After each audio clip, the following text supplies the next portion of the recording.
for our listeners, a peek behind the curtain a little bit. I was texting Blaise and Trevor this week, and I was like, "Hey, another pod this weekend." And Blaise said Trevor doesn't get to leave the basement until we get the theme on our own. And Trevor responded, "Trevor get to see sun." to which you immediately thumbs down reacted as like, "Don't be ridiculous."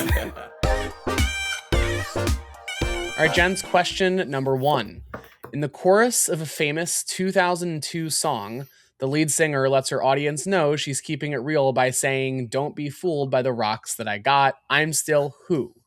The Who is the title of the song. So while Blaise and Trevor think about that, welcome everybody to the latest episode of the Evil Trivia Podcast. I'm Graham. I'm joined by Blaise and Trevor, who are going to be solving the hidden theme round of Evil Trivia. And by that, I mean there are going to be 8 questions in this episode of the podcast. Those 8 answers are all connected by a certain hidden theme.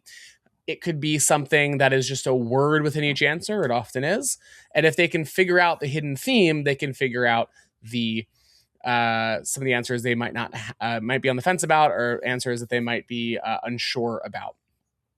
If you want to play along with this trivia round, we have all these questions posted every week on Patreon. That's patreon.com/eviltrivia.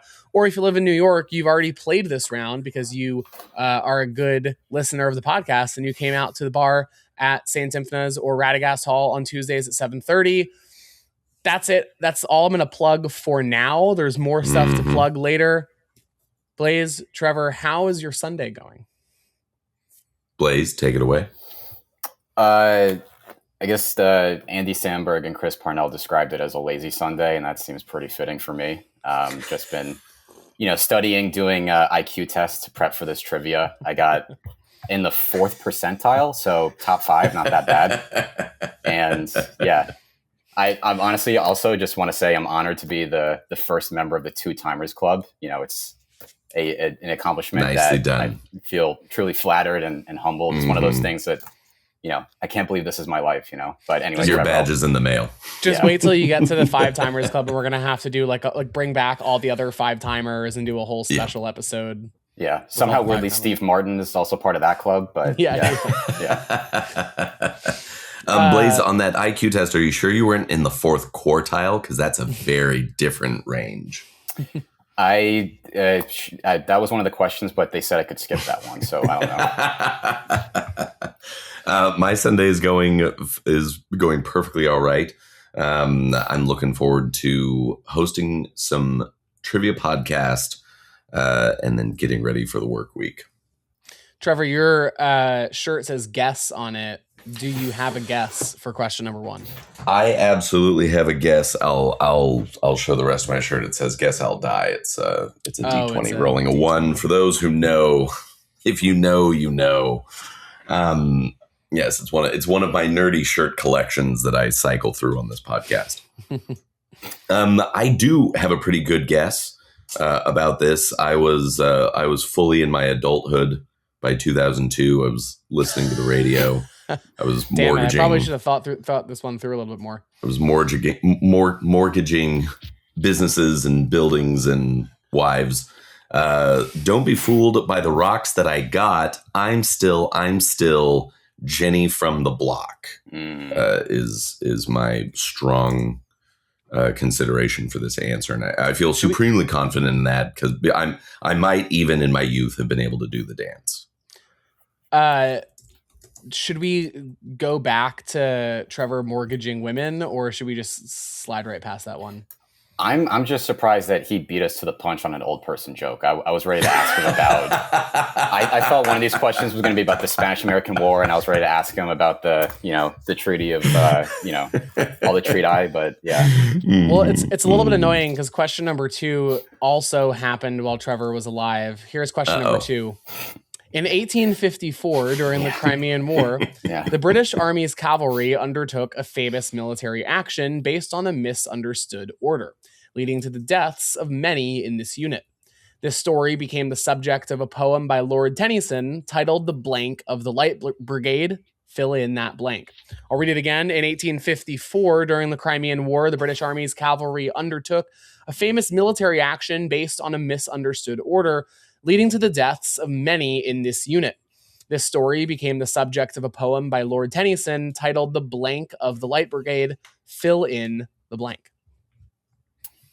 Trevor, I mean, he said this was right up your alley, so I'll let you vamp while I think unfortunately, during 8/15/54, I think I was knee deep into agrarian China, mainland China. I could have gone one of two ways. Trevor being knee deep in anything, I don't want to hear about that. This is a family show. I don't want to hear about that. This is a goddamn family show, all right, pieces of shit. I think Sean calling this a family show is going to stick. He did. He believes in us. He believes that we can reach all audiences through prudence. Okay, with context clues, I'm not as familiar with Lord Tennyson's poems. I guess I could take some context clues from the question, but I'm curious, Blaise, do you have any thoughts? Do you already know the answer and you're just providing me a platform with which to embarrass myself? I wouldn't do that to you, or at least not this early into the when I have the theme, I will do that to you, but I don't. This one's a stumper for me. I feel like the optimal words in the question are probably Light Brigade, or I mean, if there's any little breadcrumbs on like what we can maybe glean once we have a theme or some sort of clue. But let's revisit this.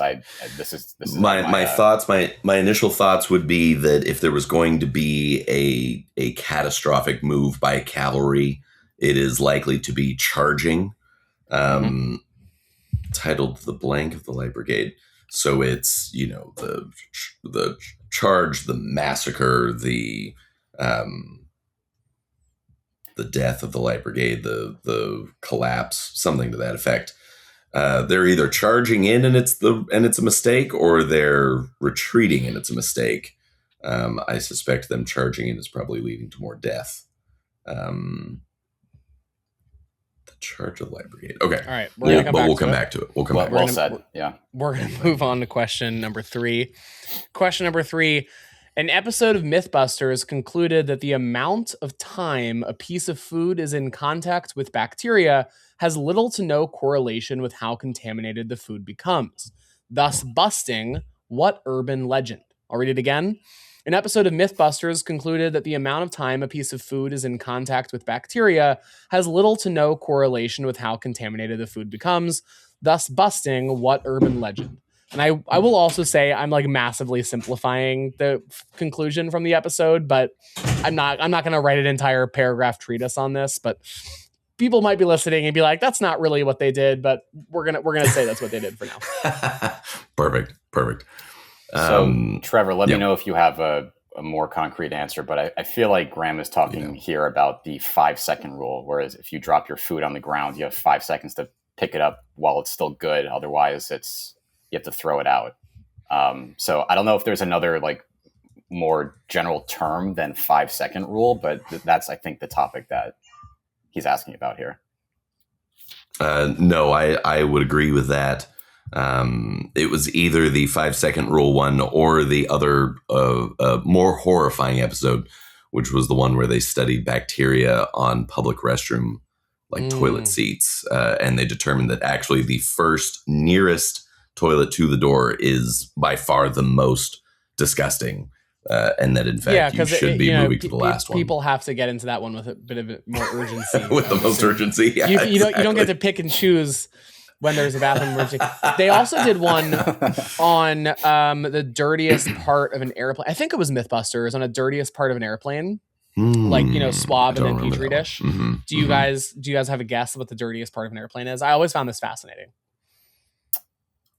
I have some lazy joke about whatever seat Trevor sits in, but you can just answer this one earnestly. Thank you for skipping ahead of the setup. Yeah.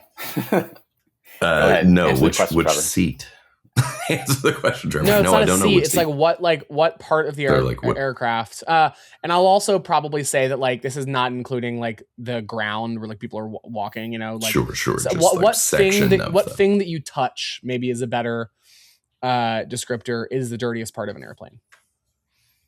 The I would say whatever overhead remote bins. control you have to operate to run the in-seat entertainment. Blaise is close. Well, so I think Trevor, on yours is an interesting shout, but I think the thing that the study, or I think it was Mythbusters, whatever it was, decided was that anything that gets cleaned with like disinfectant on the airplane is pretty clean, like for the next person. So the remote control, the seat back, the tray table, all the seats themselves all get like disinfected. Blaise, you're close. It's the air vent, the little knob on the air vent like doesn't get cleaned, and maybe even after this episode or whatever this was, like a lot of companies started cleaning this because they were like, oh yeah, we probably should start cleaning this. But yeah, I found that really interesting. And now every time I'm gonna play, I'm not really that much of a germaphobe, but every time I'm in a plane, I need to adjust it. I'm like, I hear like a squish, like, every time I touch it. All right, sounds like we're ready for question 4. Yeah. Question number 4. I think this one's up Blaise's alley. Question number 4. Okay. The 2009 Lee Daniels film Precious was nominated for 6 Academy Awards, including Best Picture, Director, and Adapted Screenplay, and has what much longer official title? I'll read it again. The 2009 Lee Daniels film Precious was nominated for 6 Academy Awards, including Best Picture, Director, Adapted Screenplay, and has what much longer official title? That's 4. This is one of those questions where it's like, oh, I know what he's asking about. I know what he's asking about. I know what he's oh, wait, I don't know what he's asking about. But I think I know the answer to this one. It's Precious, based on the novel Push by Sapphire. Nicely done. Yeah. I feel fairly confident about that. Yeah. That is a long answer. We haven't talked about any of the hidden theme elements here yet, but that is a very long answer with a lot of potential words in it. Yeah, so far the ones that we have are all pretty, like Jenny or block could be a theme word. I think either one of 5 second or rule could be the theme word. Could be that. I wouldn't put it past him. Yeah, and then it's probably, given that he gave half of the title of the movie, it's probably something with Push or Sapphire. But we can. Yeah. Okay. So what? Okay. Food for thought, as they say. Too much. All right. Well, while you're nibbling on that food for thought, here's some more. Here's a main course, your appetizer of thought. Thank you. Question number 5. President Theodore Roosevelt's Great White Fleet was a physical manifestation of a certain phrase that neatly summed up his foreign policy decisions. He incorrectly claimed it was a West African proverb, but either way, the phrase stuck. What is it? I'll read it again. Question number 5. President Theodore Roosevelt's Great White Fleet was a physical manifestation of a certain phrase that neatly summed up his foreign policy decisions. He incorrectly claimed it was a West African proverb, but either way, the phrase stuck. What is it? That's 5. Trevor, I know your first presidential election vote was Theodore Roosevelt, so I'll let you go for it. President Theodore Roosevelt's Great White Fleet. I'm assuming that these are ships. I feel like we could take some time to appreciate that these are ships. My Theodore Roosevelt Trevor, trivia, you sure didn't take that same IQ test Blaise took? Kind of began. I would never, unless it was free. My Theodore Roosevelt trivia sort of begins and ends at the Bull Moose Party and whatever came out of episode already. That was like a question in a very recent trivia. Okay, not so recent. And then whatever little pieces of information come out of the Night at the Museum movies. I think the rest of it has slipped a little bit. West African proverb. All right, so I'm only doing this because you thought I did this with an earlier question, but I believe the answer is speak softly and carry a big stick. Ooh, that was something he liked to, be like a gentle or like a kind orator, but then kind of brutally, beautiful. Manifest his destiny. That resonates. Yeah, that resonates. Okay, so I think that's our answer, which also is littered with words that so are many themey words. Speak softly, carry big, stick, stick, big, and I'm really not making it easy for you guys. God damn. After the last episode where you didn't get the theme, I need you also not to get the theme in this episode. Right. I don't know if my ego will allow that to happen. Trevor, we need to get the theme. Oh, we need to? Yeah. Hey, Trevor, get up off your ass and do it. Trevor doesn't leave the basement until we get the theme. He's been in that room for 3 weeks. All right. You guys get to leave the basement? You guys are getting paid? You guys are getting paid? For our listeners, a peek behind the curtain a little bit. I was texting Blaise and Trevor this week, and I was like, "Hey, another pod this weekend." And Blaise said Trevor doesn't get to leave the basement until we get the theme on our own. And Trevor responded, "Trevor get to see sun." to which you immediately thumbs down reacted as like, "Don't be ridiculous." Don't be ridiculous. No, even if you got the theme, we would not let you out of the basement. Yeah. No, I gotta stick around to record the next 20 episodes of podcast. All right, question number 6 of round hidden theme. I almost said round 1. Will, who was on the podcast, our first guest on the podcast, pour one out. He was listening, and he was telling me that and Will probably listening right now. So I'm basically just talking to you, Will. But he was like, "Oh, it's confusing because you say round 1 or you say the hidden theme round, and the podcast is only ever round 1. So it's like, why are you enumerating it if there's never any extra content after?" One of one, ladies and gentlemen. Which is because if you want more of this content, we have a Patreon and we have in-person trivia in New York. Okay, that's enough plugging. Again, there's more plugging coming at the end. This is almost like that episode of Doctor Who, Blink, where like you're in the past talking to a recording for Will to then look at later and then talk back to you to solve this theme probably, or just give us clues to go back to the future or whatever. Does that mean I'm in the phone booth? Yes, which I guess makes Trevor the weeping Will or whatever the name is. I think we're mixing up our British media. Yeah. No, what is it? It's the anyway. All right. Sorry. See, Leo's not here, and we can just yeah. We can say anything we want about British media because all of it's fake. Yeah. None of it's real. Okay. God save the king. Question number 6. Georges Méliès directed and produced a 1902 film considered to be one of the most iconic in the history of early cinema.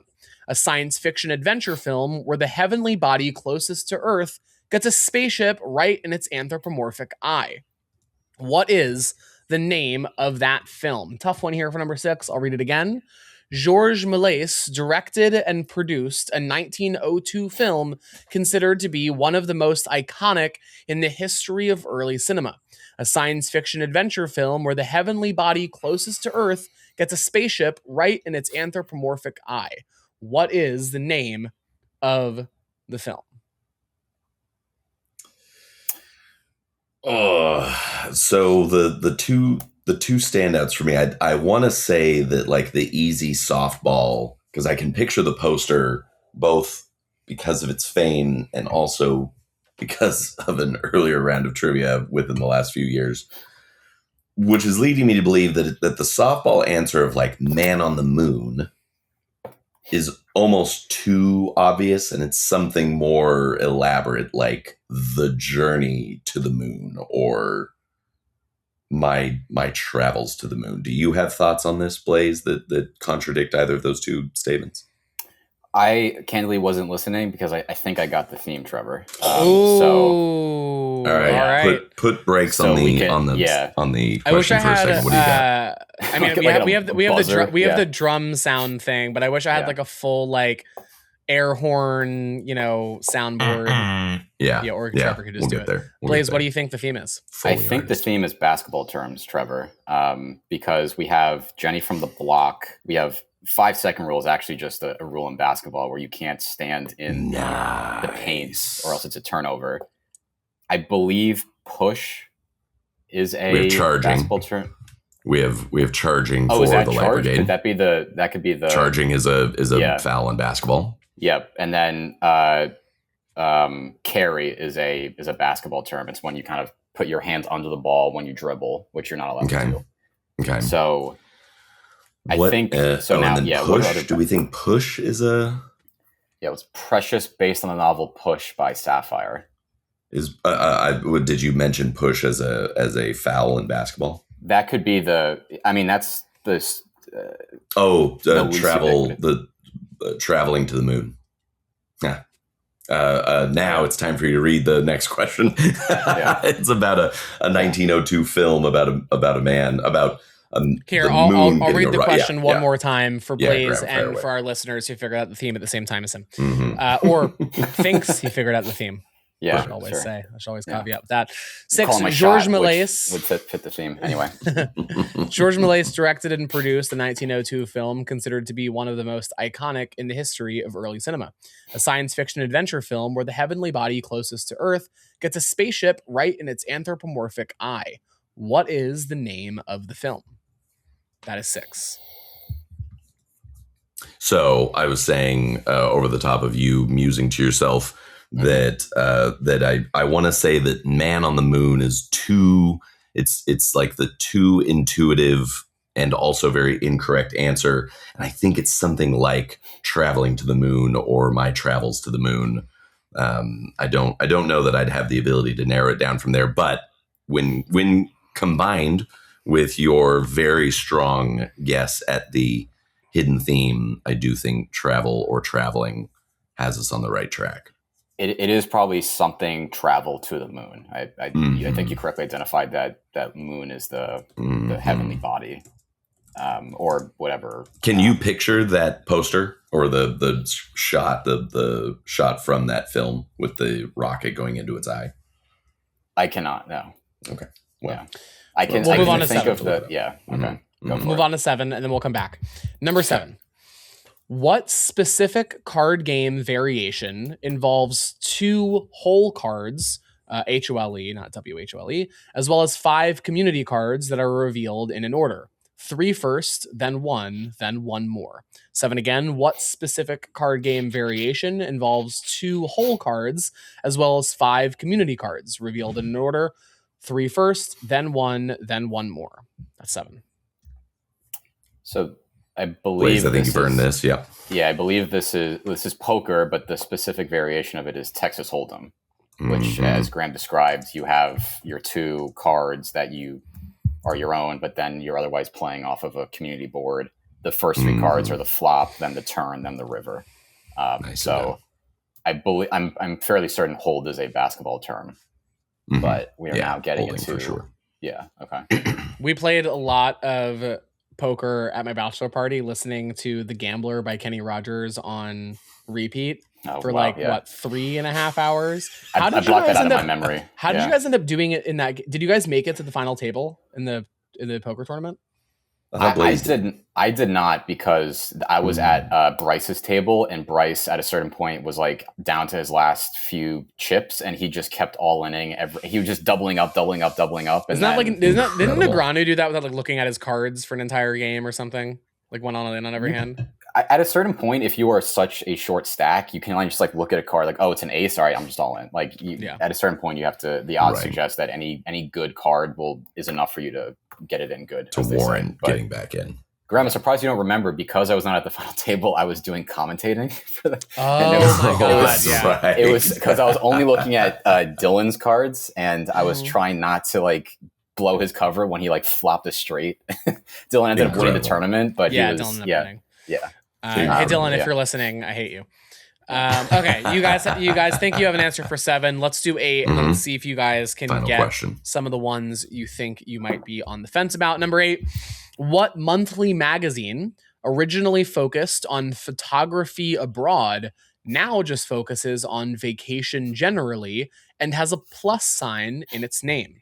Has a plus symbol its name. 8 again. What monthly magazine, originally focused on photography abroad, now just focuses on vacationing generally and has a plus sign in its name? That is 8. Okay. This is my earlier guess is in shambles because I think this is Travel Magazine. I think this is Travel Magazine, which means we need to come up with another. We need to come up with another guess for Journey to the Moon.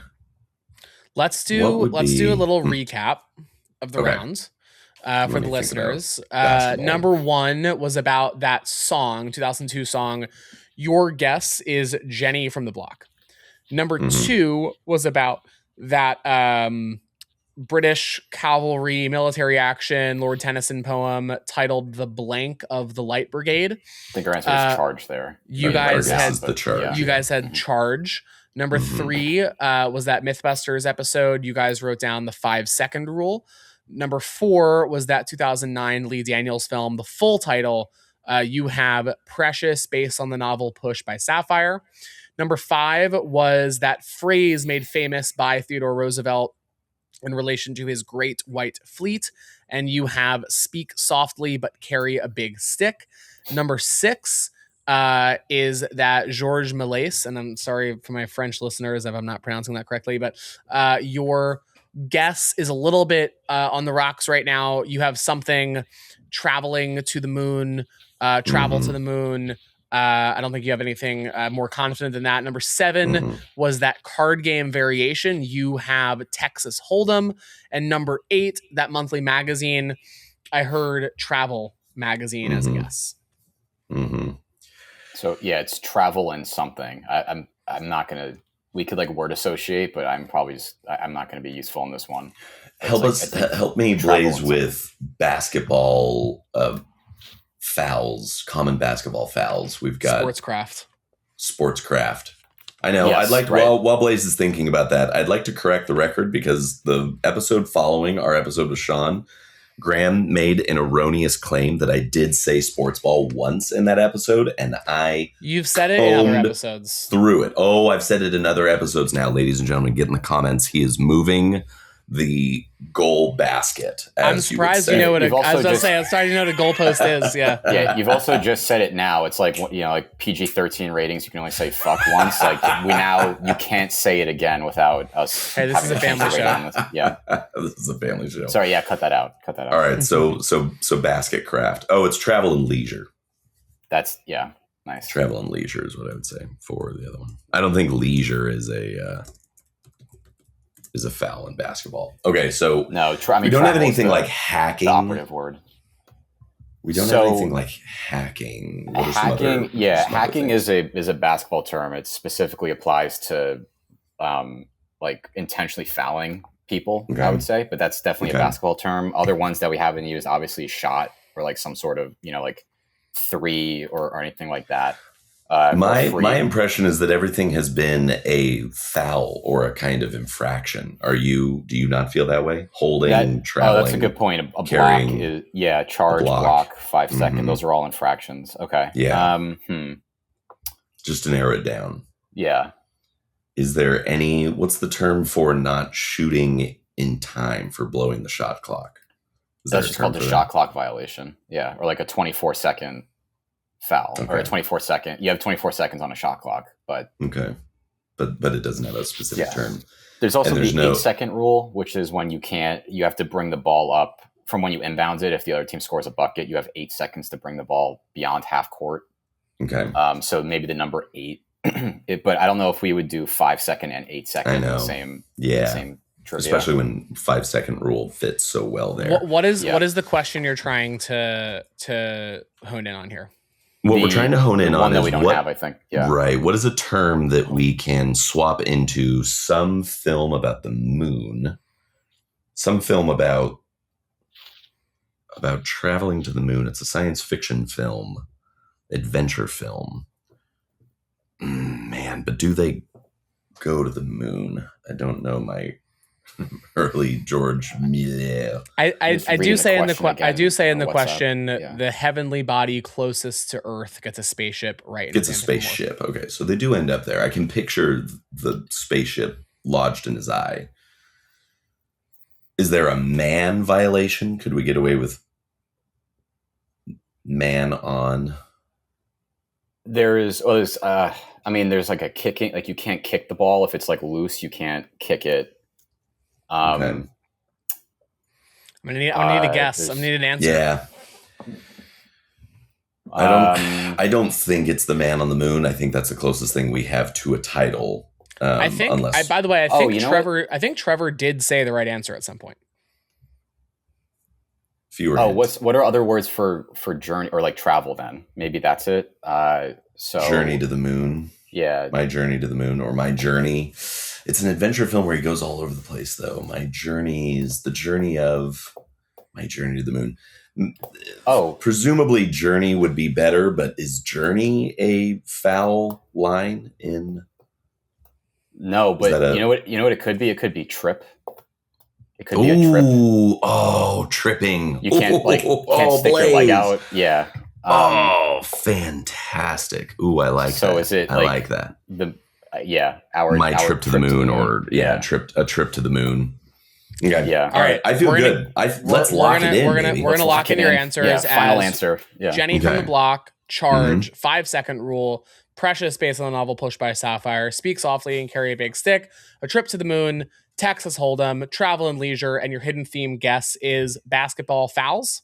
Basketball violations, basketball fouls. Yeah. Mm-hmm. Infractions. You guys had a good redemption round. You went from 6 out of 10 in the last episode to 10 out of 10. Perfect round. Blaise. Good job on the end. Excellent there. work. Boy, you did study. You said buzzer beater, Trevor. Buzzer beater, right. Buzzer beater at the end. Very appropriate buzzer beater. Right well as done. the paper was being snatched out of our hands. Basketball fouls was the hidden theme. You got block, charge, 5-second violation, push, carry, trip, hold, travel. Is that what the movie is called? Is it just a trip to the moon, or did we a trip to the moon? Did you give it? Oh wow, okay. I was thinking it was one of those like you just gave it to us. Okay, wow, all right. Yeah, A Trip to the Moon is what the movie is. No, those early films they just named it what it was. Yeah, they didn't want to confuse. Not Precious based on the novel Push by Sapphire. They just called it A Trip to the Moon. Yeah, it was just called Battle, not one battle after another. I'll skip ahead to one of my notes actually because you're bringing up the title of Push. The novel Push, but the movie Precious based on the novel Push by Sapphire. Mm-hmm. Yeah, it was it won a bunch of festivals and stuff, but then there was a legal battle around it because there was a 2009 American superhero film starring Chris Evans and Dakota Fanning also called Push. So they had to change this one. Precious? They had to change Precious to it was called Push, and they would be like, okay, Precious based on all Push by Sapphire. To not have it run into that, which I think is very funny because in hindsight, it's very funny. The movie that should have changed its name is this Chris Evans movie that literally I was on the Wikipedia page for. I don't remember at all. I did not know that was a movie whatsoever. And then on the flip side, you have a Lee Daniels awards darling, which I think is kind of funny. That adds to the mythos of it, definitely. Also Chris Evans after being in Fantastic Four and all of his Marvel stuff.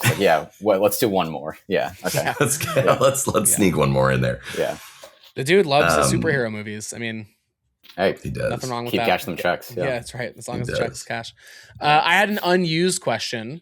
A secret number 9 that, also fits the hidden theme, but I think it's a little bit too tough. But let's see if you guys could have gotten it. Number 9, secret 9th question. Comedians Andrew Schultz and Akash Singh co-host a certain podcast that has been often tied to the idea of the manosphere. Yet Schultz has stated that he does not believe in the right-leaning ideas of many of his peers. What is the name of that podcast? You guys know what it's called? I'm not very up on my podcast culture. There's only one podcast worth listening to, ladies and gentlemen. Evil Trivia Podcast. I barely know the name. Consider this. Yeah, I barely. Yeah, I was gonna say I barely know the name of ours. So I would be sort of slipping back into basketball foul questions. Blaise, any idea? To try to get there. No, I'm just that was good hemming and hawing from Trevor to sort of. Could it be what's the biohacking? No. Is it biohacking related? No. Damn. I don't know if hack. I don't know because we hack had is not hack, a real foul term. We had hack a shack as a thing, but I don't think hack is an actual foul. No, it's not in the rule book as like is it roughing? What's foul. The podcast, and this is another reason I didn't include it is because it's kind of iffy. It's called flagrant. It's called flagrant. Yeah. Okay. I was about to say like there are other types of like technical and flagrant. Okay. Yeah. So easy. flagrant would have been number 9. But that's it, guys. Well done. Great work. Well done Great work. on the rounds. If we're ready redemption. for color commentary and critique, this is exactly the bullshit about why I say sportscraft is because I put my heart into it. Spoilers for last week. I put my heart into it.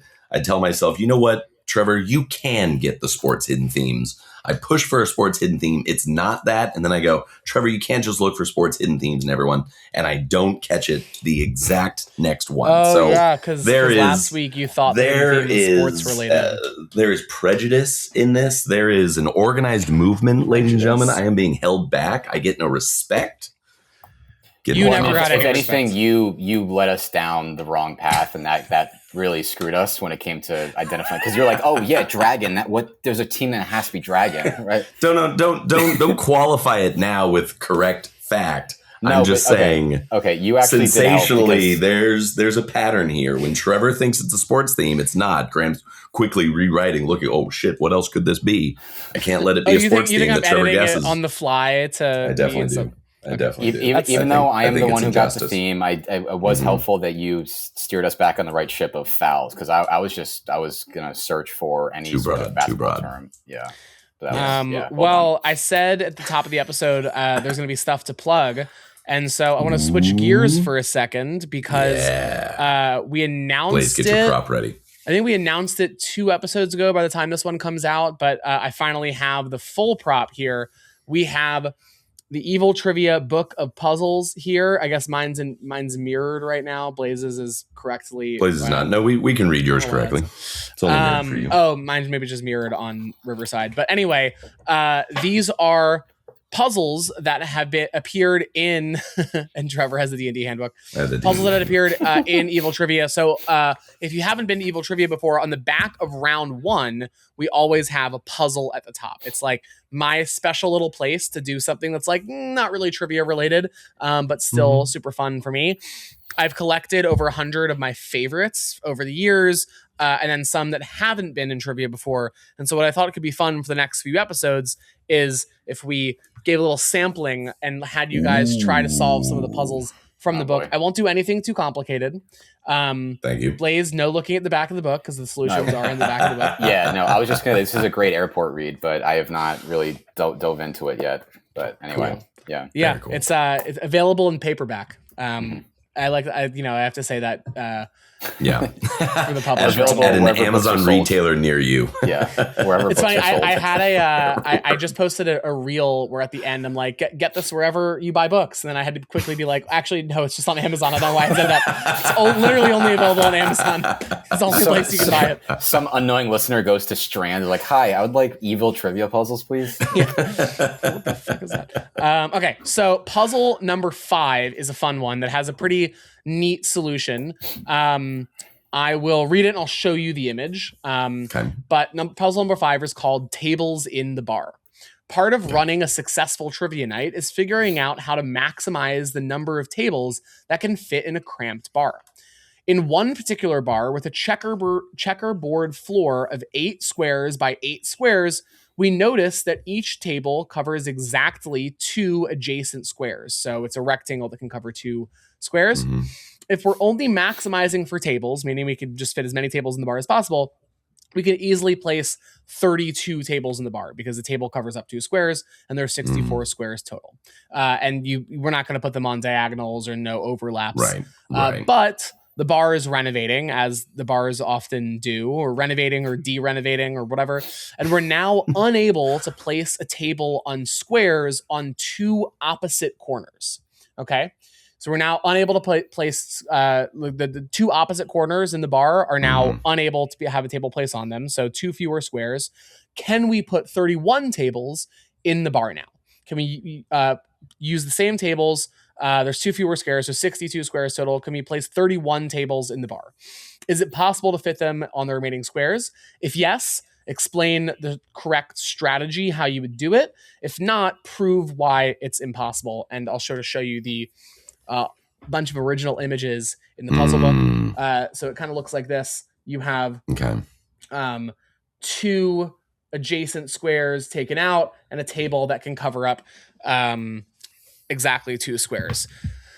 We've had this in trivia before, so Trevor, if you remember it, maybe let Blaise go first. Keep it but to if yourself, you don't remember it, you guys can talk it out.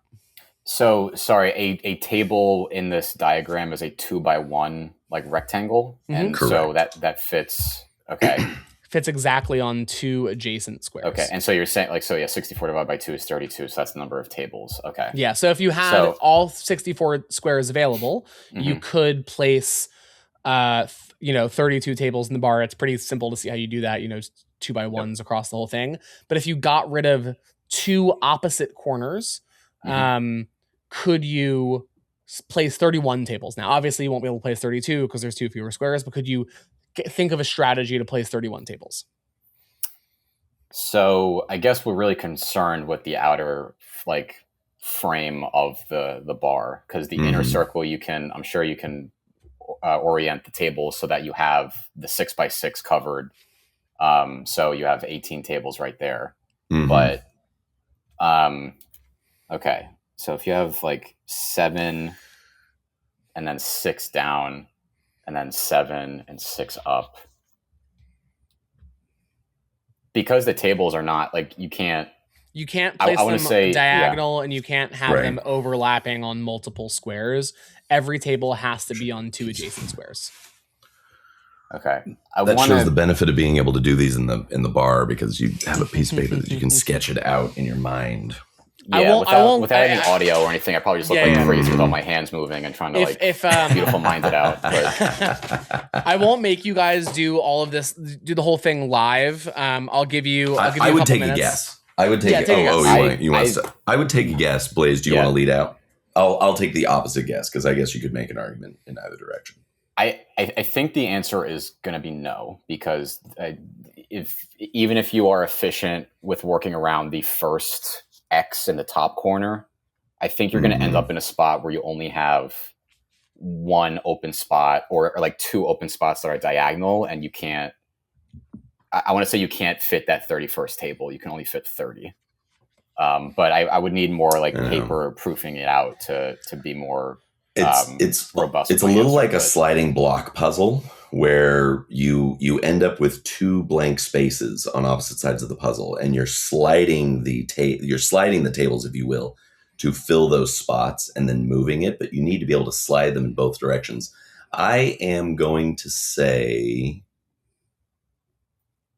because then you would, regardless of the orientation of the inner 6x6, like you said, that gets all the tables that it needs.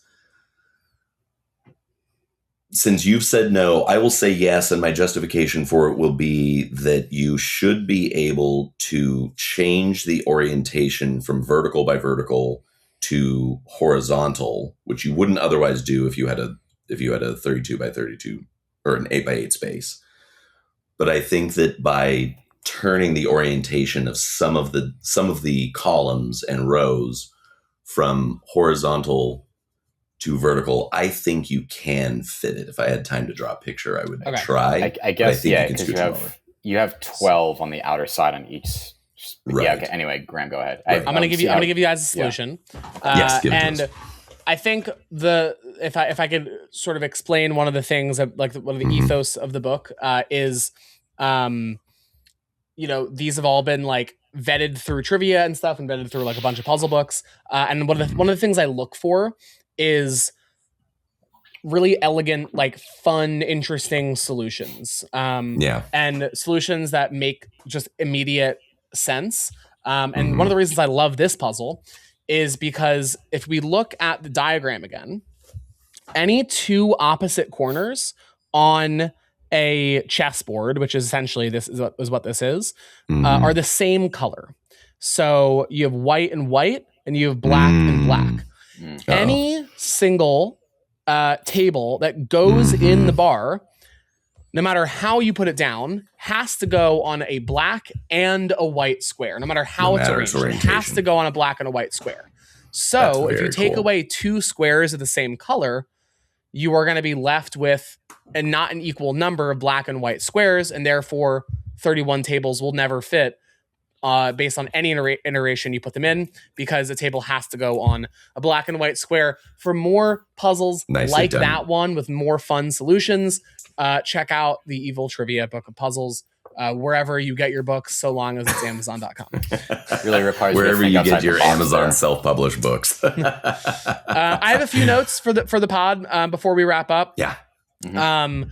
For the first one, Jenny from the Block, it has a great music video with Ben Affleck in it. There's a couple funny things from it. First is the music video was shot in LA, which I think is very funny because the whole music video is not like I'm from the Bronx, and they made LA look like the Bronx. I think it's very funny.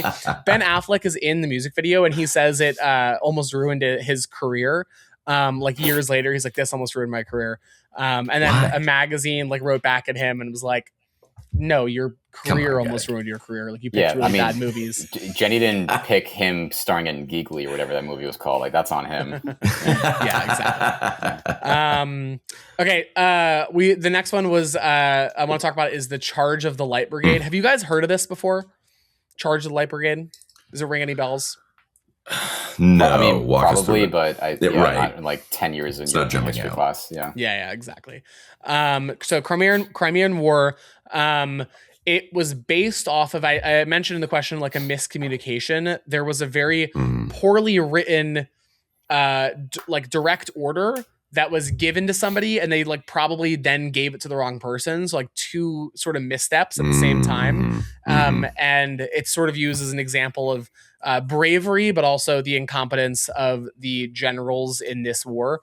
The note says, Lord Raglan wishes the cavalry to advance rapidly to the front, follow the enemy, and try to prevent the enemy carrying away the guns. Troop horse artillery may accompany. French cavalry is on your left, immediate. R. Airy. Can you guys guess, if you got that note, what would you think you should do?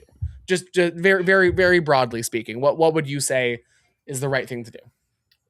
Read that note again, because I didn't. Yeah, give me one more read of the Lord note. Raglan wishes the cavalry to advance rapidly to the front, follow the enemy, and try to prevent the enemy carrying away the guns. Troop horse artillery may accompany. French cavalry is on your left, immediate.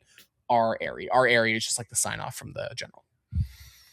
So there's a kind of logical puzzle here, which is, what is the more important thing here? Is it to have the cavalry up front advancing quickly, or is it to stop them from carrying away guns? And I guess, if knowing kind of hindsight 2020, I could understand that what he's really asking for is make sure that you're ready to keep them from retreating. Yes. But exactly. What that order comes across as is go charge in there, and while you're there, don't let them take off with the guns. Yes, exactly. And it's really unfortunate the way that communication happens. Advance rapidly to the front of the formation is, I guess, what this note meant. But what they read it as was advance to the front of the front as in the battle front. The battle front. Yeah. And so they all charged in. Hundreds of light cavalry officers charged in on horseback, and it was kind of a bloodbath. But I'll tell you what, they didn't let them get away with the guns. They did not let them retreat, I tell you what. Yes, they made sure that those guns had no more ammunition because they were all being fired in their direction. They were ineffective by the end of that battle. It's just, whisper down the lane of bad military orders. And we see this crop up even today to spin it forward into our modern day. Where I thought this was going to go, and I was going to wax a little bit on quality assurance philosophy in business, but drawing more. I know. Listen, you got the hidden theme. You got to let me talk about something in minute 50 of a trivia podcast hosted by three straight white dudes approaching their 30s or firmly into their 30s. The difficulty here is that in the military you can't. Yeah, Trevor says 30s, quote unquote, in his 1930s.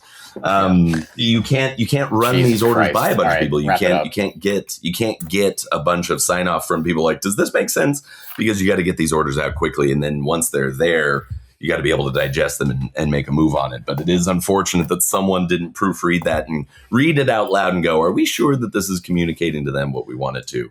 It's just too bad. Shucks. Yeah. Makes for a good poem, though. That's what it's all about, promoting the arts.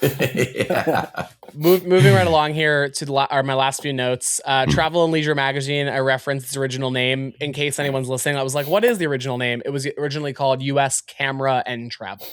And then they were like, no one cares about photography. Let's just call it Travel and Leisure. That's perfect. The 5-second rule has a fascinating history.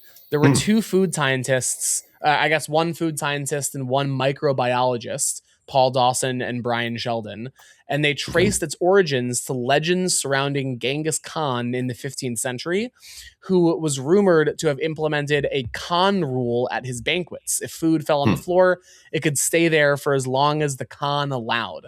And the idea was that food prepared for the Khan was so special that it would be good for anyone to eat no matter what. And there's like a little bit of like maybe A to B to C, but some interesting cultural anthropology of how we have this, the food fell on the floor, it's fine after 5 seconds, or it's fine before 5 seconds type of thing. No. If your food falls on the floor, just eat it. Just who cares? Eat it. It's the floor. Eat it. Yeah. It's probably, you got crazier stuff going on in your body. Your food's probably dirtier than the floor. You know what the bigger point is? Clean your floors. Why is your floor so dangerous? It's actually the most dangerous place to drop your food is on the airplane vents. The air nozzle. Had you given it a genuine answer of like it's actually the subway car, I would have made the joke. It's fucking the mind. This is why you got to disinfect all of your food. You got to give it a good wipe down before you eat it. To wrap us out, close us out, wrap us up. I have a free drink question for you guys. For those of you who've listened to this and maybe we haven't explained this, in the bar between rounds, we ask a question that has a number as an answer. Everybody writes down their own guess, and then we see who in the bar is the closest to the right number. On the podcast, we do it a little bit differently because we don't have we could have ways to write it down and stuff, but I think it's more interesting to for me to ask the question and then one of you to say a number and the other one to say, is that number higher or lower? Blaise, you got to choose last time. So Trevor, would you like to guess the number or say higher or lower? I will say higher or lower this time, Graham. Which is the right decision. All right, here is the question. If you reincarnated every horse that was killed in the charge of the Light Brigade, well, they still wouldn't be good at basketball, but they would be how many basketball courts long if lined up head to tail? So if you took the average cavalry horse, according to historians and horse sizes, based on quick Googling, just average it out a little bit, and you line them up head to tail, horse centipede style, to equal the length along a bunch of basketball courts, regulation NBA basketball courts. How many basketball courts long would they be if you took every horse that died in the charge of the Light Brigade? Well, so just in the charge of the Light Brigade, not the whole Crimean War. Oh, okay. All right. So I was like, I would need to know then how long the Crimean War lasted. And horses that died. Everyone always asks like the clarifying questions in a free beer question of things that are like part of the guess. Like we had one that was like, how many groundhogs tall is the Burj Khalifa or something? And someone was like, well, how tall is the Burj Khalifa? I'm like, that's part of that's why it's so fun. Whatever. All right, Blaise, any guesses? How many basketball courts? So I believe the basketball court end to end is like approximately 90 feet. And if I want to say a horse is roughly 9 feet long. So let's just call it 10 horses per court. I'm going to say... And then you need to guess how many horses died in the charge. And so now, I've solved the variable. You just need to tell me how many horses died and I can answer it. How many horses died in the Crimean? I'm going to say 10,000 courts. 10,000 courts, meaning you think that 100,000 horses died. Did I get that right? Yeah. I'm gonna say less. I'm gonna say less than 100,000 horses died in that one. Keeping fourth quartile. Keeping in mind that where I'm getting some of this from is a meme that goes around on our history memes every once in a while, which is that in Asian world history, in Asian like military and ancient history, these battles will take place and millions of people will die, and it makes very little difference in the moving of the borders. And then in European war history, will like really be like, this was a great battle. This was the defining moment in the war, and like 10,000 people will have died. So I'm going to say lower, and I'll even venture a guess that I think it's like 2,000 courts. Okay, I'll take the over on that. So hopefully, Graham. You should have taken the under on Trevor's guess. I know, because I think I remember 475 horses died. So it's 40 courts, 8 feet per horse, and 94 feet to a court. So 40.4 courts. There we go. That is it for the Evil Trivia Podcast. Blaise, anything to plug before we wrap? We've given you a week to think about this. Yeah, you can follow me on Instagram. My name is Blaise. I'm not going to tell you my last name. You have to follow Evil Trivia first, and then go into the followers and figure out what my handle is. He's a pro.